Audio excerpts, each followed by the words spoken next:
Hello, I'm Rick Hurd, Service Manager at ProMarks, and today we're going to go over an issue that I had a customer call in the other day, and I wanted to explain that to you. So if you see this problem, that you'll know how to handle it. So basically, if you come to the machine, and this right here is a DC800 double chamber vacuum machine with our PNC01 control board. And when the machine comes on, and I'm going to turn it on right here, and if you see dashes all the way across right here, and your lid is in the up and open position, then that's definitely a problem because you can't run the program. So I'm going to explain to you what's basically going on. The problem is that the control board thinks that the lid is still in the down position. Now that's the machine's working properly right now and the lid is in the down position.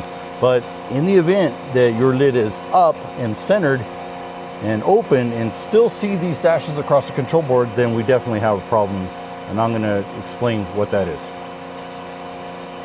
Okay, so you see those dashes across the control board, and what you're going to do is you're going to come over here, you're going to take a look at these two start switches or micro switches. And basically these are two switches are what starts the cycle and starts the pump pulling a vacuum, and one for each side, your left and your right side. So basically if you see, I can push this down and you'll hear the pump kick on, depending on if the chamber lid is on the left or the right. Now, those dashes are indicating that it thinks the lid is still down.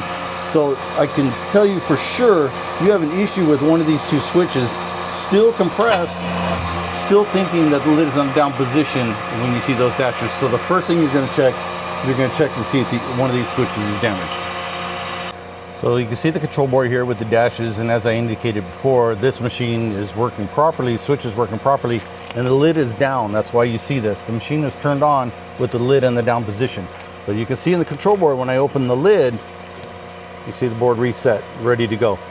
But if you open this lid and you still see those dashes, first thing you do is go check those start switches.